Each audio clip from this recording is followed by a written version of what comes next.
Welcome to the SIWIKE podcast, the only podcast that shares the stuff you didn't know you needed to know about jobs, careers, and life. The SIWIKE podcast, the stuff I wish I knew earlier. Hi, everyone, and welcome to the SIWIKE Stuff I Wish I Knew Earlier podcast. We're here again with our guest host, Linda Pham, and we thought we'd have a discussion on money, more importantly, salary negotiation. So for those of you who are in the job search and you happen to land a role, land an offer, sometimes the topic comes up is like, well, should I negotiate my salary? So we thought we'd have an interesting discussion and kind of talk a little bit about do's and don'ts and things like that.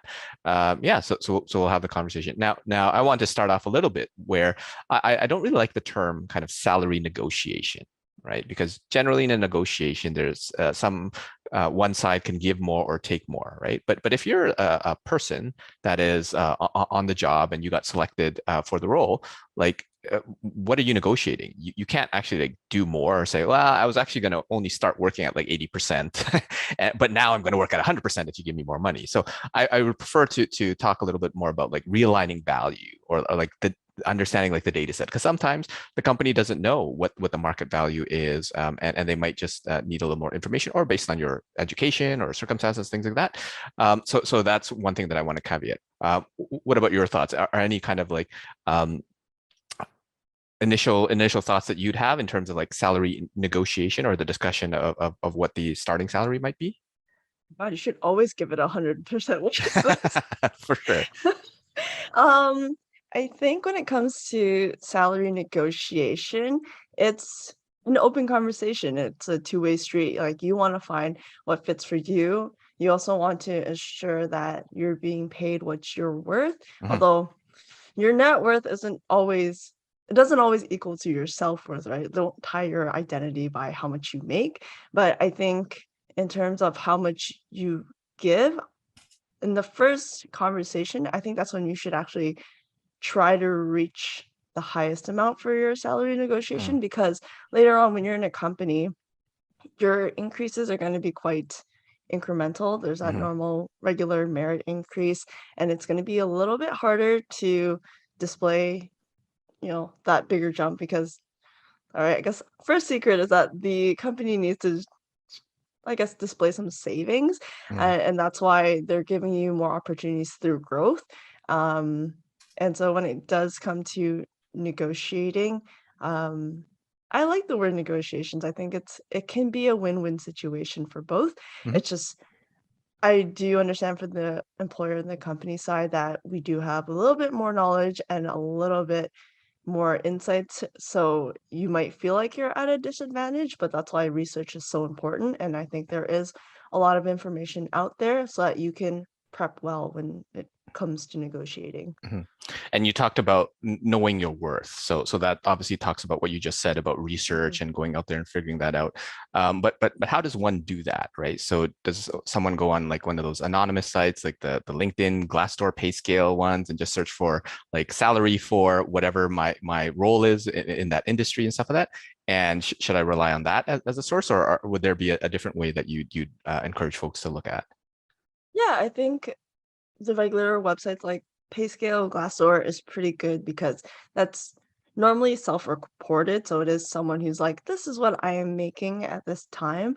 But the way, like, it's also interesting to look at what the industry offers, because the way jobs are measured and scaled, it's actually a system that's developed and it's mainly used in North America and Europe. It's called the Hayes method. There are different methods out there, but it really looks at your skill, your effort, responsibilities, and working conditions. And then there's also challenges with location as well. Like if your skill set's a little bit more scarce, then they might hire more for that region. But I think also with the challenge of remote working, it's also easier to get roles in different places. But it is a good place to look at. And I think also if you're looking at a job description and you're sort of looking like, oh, how many points can I do in this job? Like I've done it before. Yeah, I think if I jumped into this is pretty good, as opposed to looking at that and you're like, oh, I haven't had the exact experience to do this, but I know that if I was given the opportunity, I could do well. And then if an entry level person was looking at a CEO job and they're like, yeah, I can do it, I'll be like, okay, let's reset your expectations. So I think at least, contrasting what you can't do as opposed to like, hey, okay, you know what? I've done something in the past that I think I'm worth, I can do this. So yeah, I think I'm a little bit rambling here, but looking online, so sources are good, looking at the job description, seeing how, like, reevaluating your ability. Have you done something in the past? And if you're given the opportunity, how comfortable do you feel taking that challenge? And then just the market research where you start finding like certain numbers at an average range Mhm. and just making sure that's aligned with the industry, because certain industries might pay a little bit more, and there's, I guess, standards. There's like leading the market, lagging the market, and just matching the market. Most Sure. companies obviously match. And then if you're Google, you might be leading. So yeah, just doing, yeah, Google is your best friend. Like you could do a lot of search. I mean, sorry, there's also Bing and Yahoo. I don't know who else uses Sure. Yeah. those search engines, but yeah, there's a lot of research out there. And also, I think another interesting one to get salary is unconventional, but if you were interviewing for a bunch of jobs and start getting the numbers of the different ranges, and like the recruiter discloses that to you, you can find where the average kind of lies Mhm. around. So sneaky your way, but still getting the data, right? For sure. So what I heard is as you start out your journey and you have no idea, you have no numbers, Google's going to be a good place to start. So like you said, PayScale, Glassdoor, LinkedIn, and all that sort of stuff. And you'll find numbers. Some of them will be aligned, some of them will be a little off. And then what you need to do is kind of color that with your particular situation, right? So if you're kind of new to the role and just kind of career switching or new grad or something like that, you're going to be more on the lower end than the average or the higher end, right? If you're going to like a location and as you said, it's a little bit more scarce and things like that, maybe you'll ask for more the higher, even though you might have kind of the less experience or what have you. And then obviously you're going to have to take into consideration like the cost of living and stuff like that, right? So Yeah. in different metropolitan areas versus a more rural area or suburban area, then the cost might be a little bit different. And depending, as you said, about like leading or laggard or at the market, some companies pay more, some people pay less. So just kind of take all those. So it sounds like it's not an exact science. And where it gets a little bit more exact is when you get those ranges from the interviews, because that's kind of like an actual data point versus kind of these anonymous sites. So one thing that I want to ask is, and this is a pretty common question, is in the interview, the recruiter asks, what's your salary expectation? Are you for or against providing a number? Because I've heard some people want to dodge the questions like, well, at market rates and things like that. As a recruiter, I've heard is like, well, that's a horrible thing because I want to know whether or not you're even in the ballpark, that sort of thing. What are kind of your thoughts and guidance about kind of giving the first number? Ooh. So I'm very transparent when it comes to the range. I'm actually like, how, and it's actually like it's like poker. Like you're sort of bluffing. Like, who wants to give the first number? Right. Um, like, I don't speak for all recruiters. I speak from my experience, but I give the range because I just like being transparent about it Mm. and sort of be like, is this within your budget? And I've had some candidates that are a little bit hesitant on sharing. They'll give the standard, oh, like I'd love to speak about my salary once we get to the final stages. Right. And for me, I'm like, oh, I need to know a number. So I might say, well, let's speed up the process. If we do get there, I just kind of know, I want to know a ballpark number to work with, right? And until someone budges, is what I can work with, right? So I think it's important that someone doesn't tell me what they're making, because you should really be looking at the market. Because when someone's like, oh, well, this is what I'm making right now, and that expectation of what the market is now, it's like you should really know what you're worth, because your skill set is now more rare, and now you're just telling me you might have been with the company that starts on the lower end as opposed to the market rate. Mhm. So I think it is, I guess it's important to give a number, and then I think you can outright just ask the recruiter, what is the range for this role? Depending on the recruiter, like myself, I will share that. If there are recruiters who might say, I don't know the range. I don't really believe that, because I don't think they know what to recruit for. It is a way to eliminate candidates if it is something that might seem out of reach or just shows that that person didn't do their research. So I think it's okay to ask questions and be like, well, this is the research I did, and it might be different depending on the industry or what I found online. Is that a match, right? Having that conversation to check. So I'm not sure if I answered your question, but Yeah. yeah, I think don't try not to be the first to throw the number out there. You can try to ask, but if the recruiter is kind of pushy like me, give a number and you can confirm is that within your budget, or ask for something that's really high and be like, is this above your range? Because I would tell the candidate then that this is actually what we have budgeted for the role. Is that okay with you? And if they say yes, I'm like, okay, cool. Because now you've confirmed you're okay with that Sounds number. good. So it sounds like a little bit of a dance. That Yes. sounds like step one. If you can ask them for their range, you might luck out, and the recruiter is quite transparent and they give you it. And if that fails, well, hopefully you have your research there, and it's up to you and how long you want to kind of dodge the question or defer it in terms of that versus giving you your range.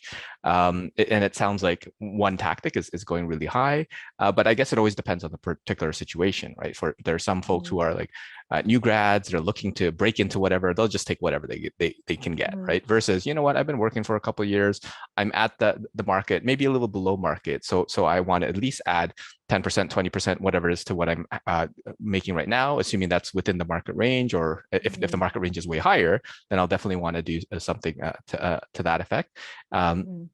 And at the end of the day, recruiters like leaving with a number or a range for them to make sure that it's worth their time. Because if someone is whatever 50 to 70K and you only have 40K in the budget, well, that's a mismatch, right?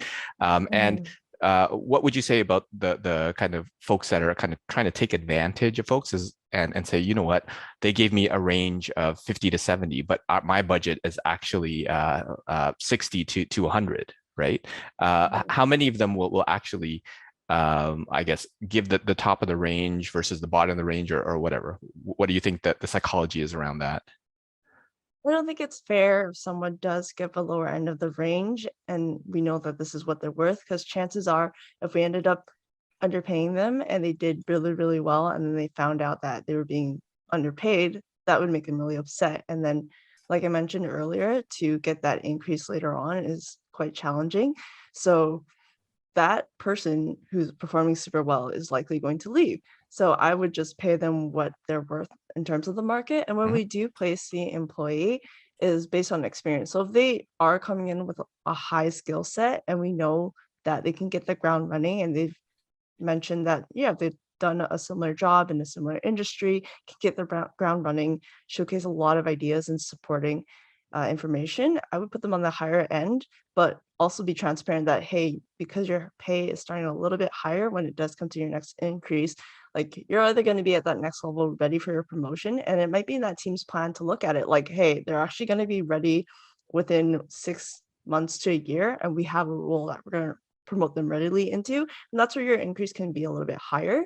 But if they do start at the higher end and then it comes to review time, there's no role, it's going to be a shorter increase than it would be when we place them. So typically when there is a range, like it's that midpoint that we are trying to aim for. So if the range Mhm. is between like 60 to 80, then 70 is the middle number. And then you kind of move up from there, right? If someone is on the lower end, it's because we know that they have a lot of potential, but there is a lot of room for growth.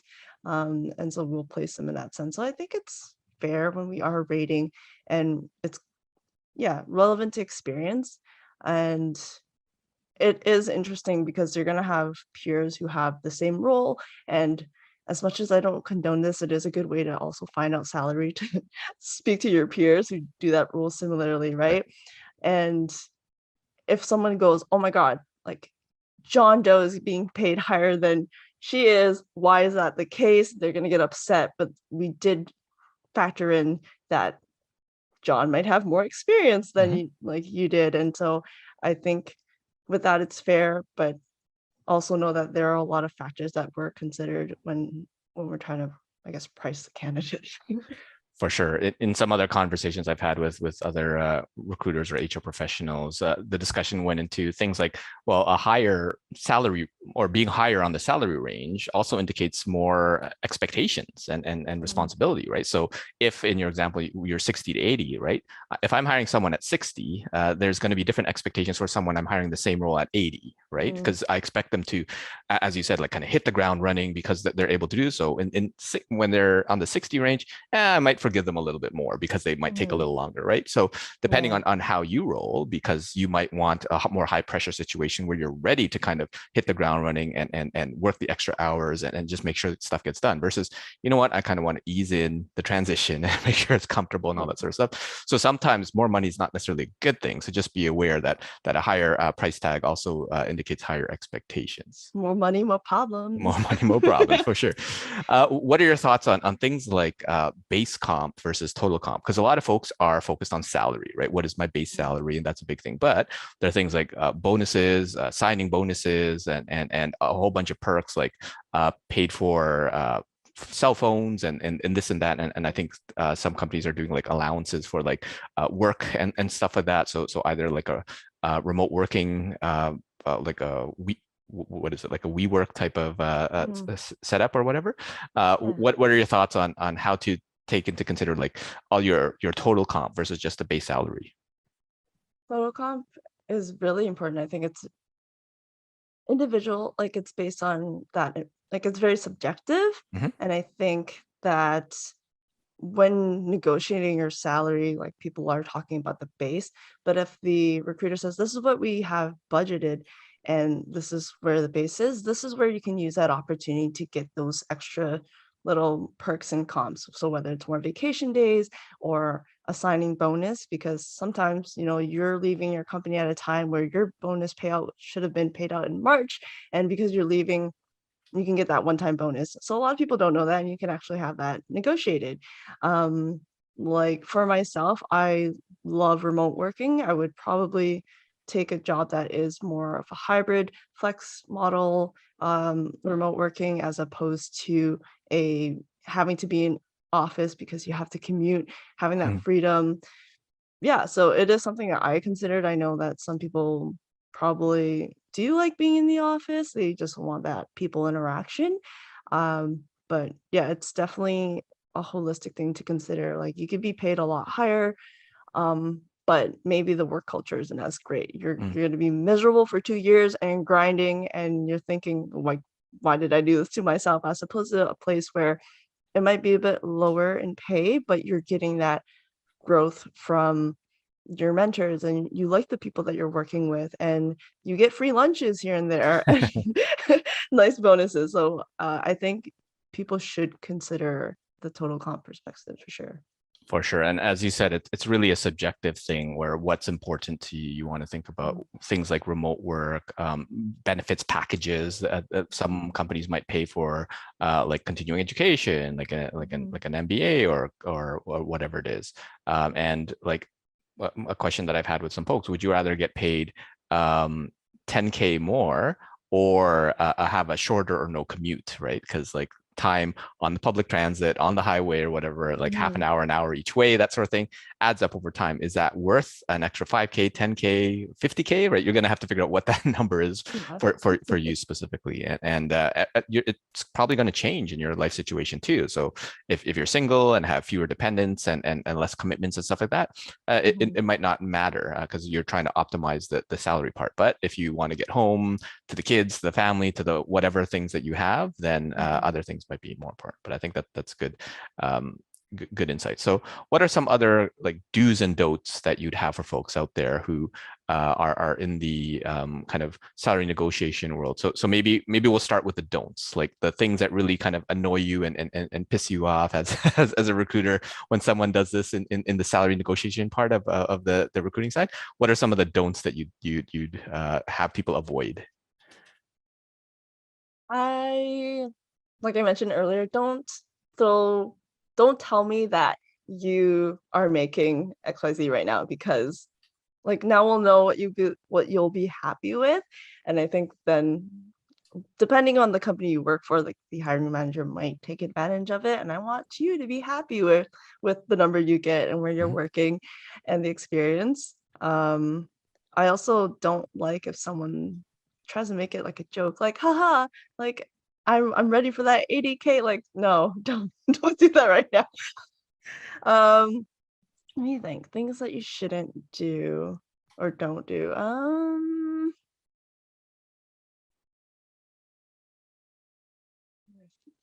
blanking out right now. Are there any like pet peeves or things that when they're in the process that it kind of irks you or annoys you? So maybe it's not a don't, but like this is not a good way to get on someone's good side. I think more for you do is just do your research and make sure that when you're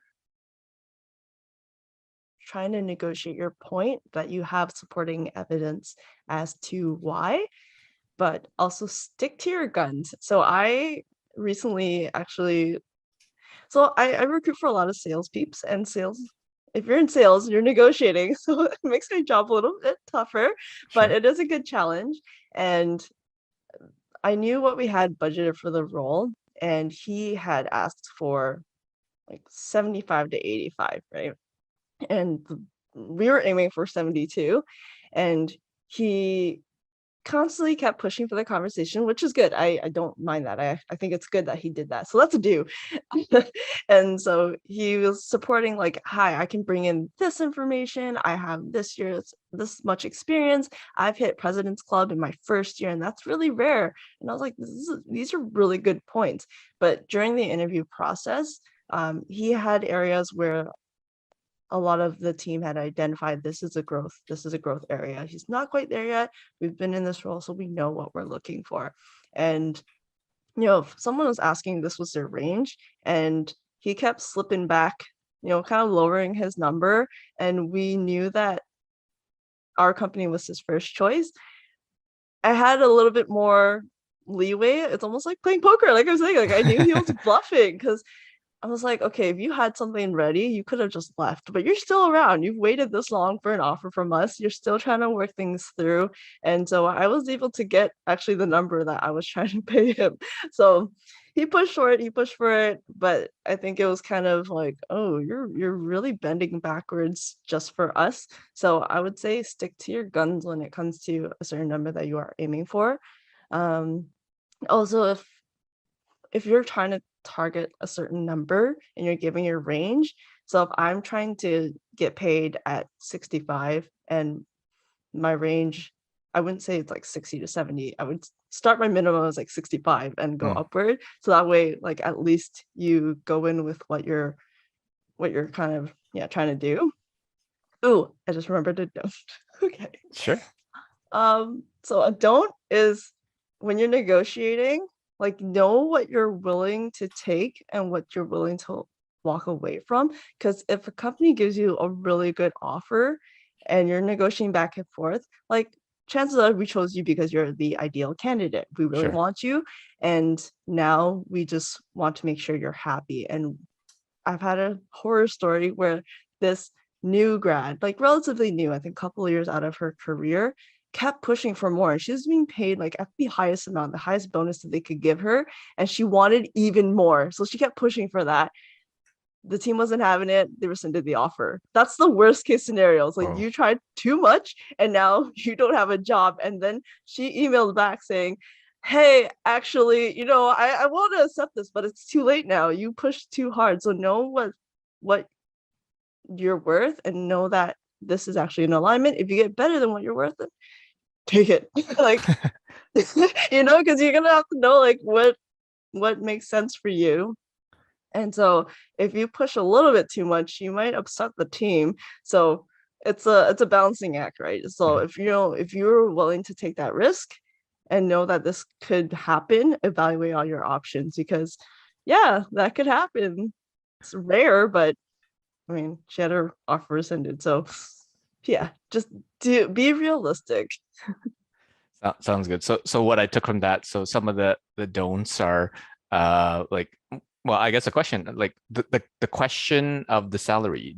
can you dodge it? Should you dodge it? So someone like you who's a little bit more transparent, but let's say I encounter a recruiter that's not so transparent, and they're pushing for a question, but you said like, I don't want to give the first number, like, and they keep insisting and keep insisting. Do I keep insisting as well, and see who kind of plays chicken first, or do I actually bite the bullet and give them a number because this is the research that I did, and I'm comfortable with that? What's your thoughts on that?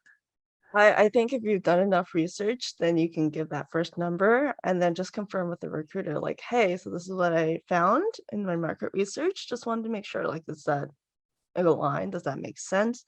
And then if the recruiter says, okay, yeah, that sounds good with me. Sometimes they just might say, okay, every recruiter style is different. I think it is okay to give a number that because you've done your research on it. Okay. Yeah. Sounds good. And it sounds like from a don't perspective, focus more on what the market is and all that versus what you're making, because it sounds like oh, I'm making this that has no bearing necessarily on what this role or what the market will bear and all that sort of stuff. So hopefully there's some alignment in there.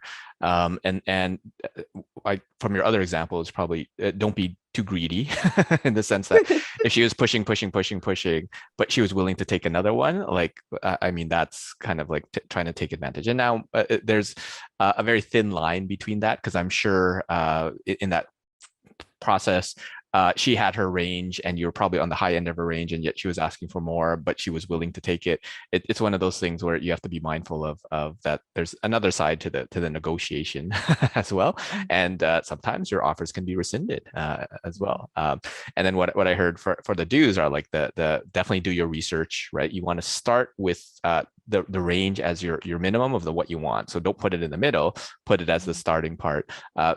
Get data, and if not through like the anonymous sites, but through like the interactions through the interview process, you'll probably through the different folks that you're getting offers from will be able to kind of triangulate the range that's there.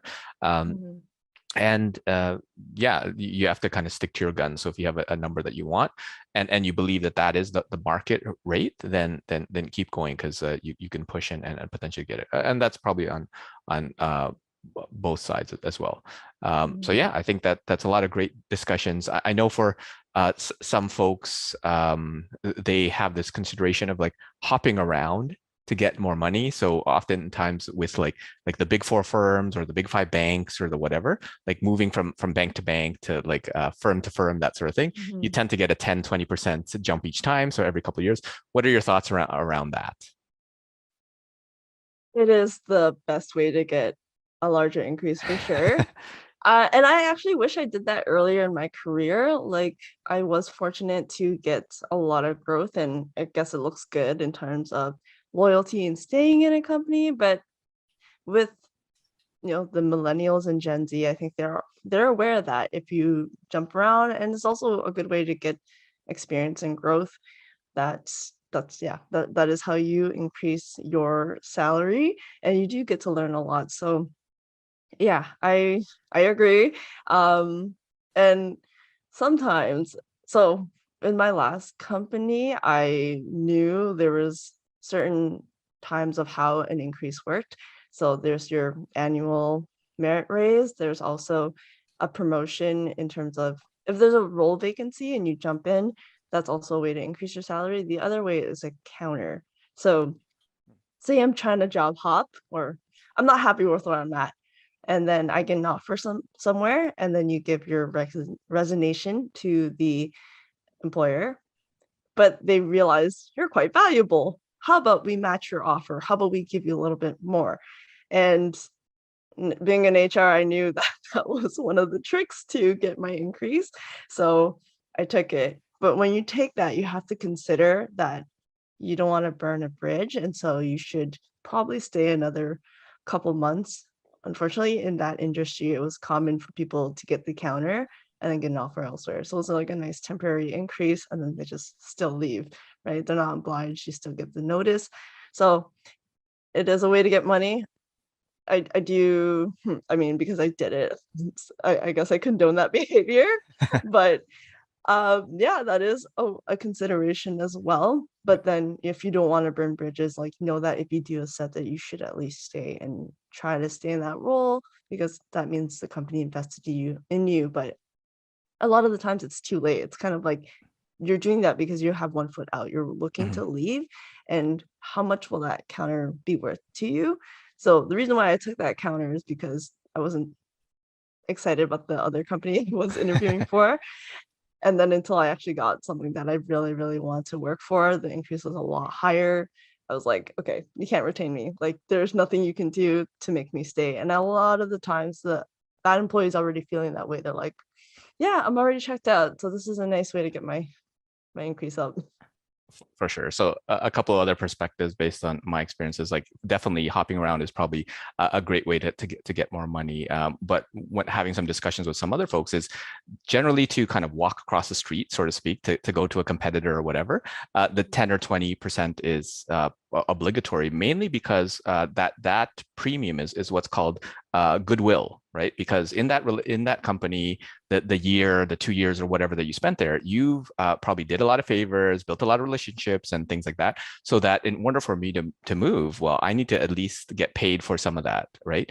But because when you start with a new company, they have no idea who you are. No favors are necessarily pending for you because I don't know if you're any good. I don't necessarily want to trust you in this and that. Now, it depends on the culture and all that sort of stuff. But with previous, where you actually stayed extra weekends or like did this and that or whatever it is, then they know for sure that they kind of quote unquote owe you, right? So that's kind of what that 10-20% is. And at some point, like there's going to be a ceiling where like, well, if you don't have the substance and learning behind it, just be aware of it. So moving for moving's sake is different than moving for the learning and the experience and all that sort of stuff. That should be paid for. The movement just because you have to be mindful of that. And on the topic of the counter, right? So I think your situation is slightly different where you really didn't want to, you really wanted the counter more than you wanted the other opportunity. So in that case, that's more kind of a negotiating tactic. But I'm pretty adverse to taking counters because if you're already 1 foot out the door, right, like they're just bribing you, right, to stay, right?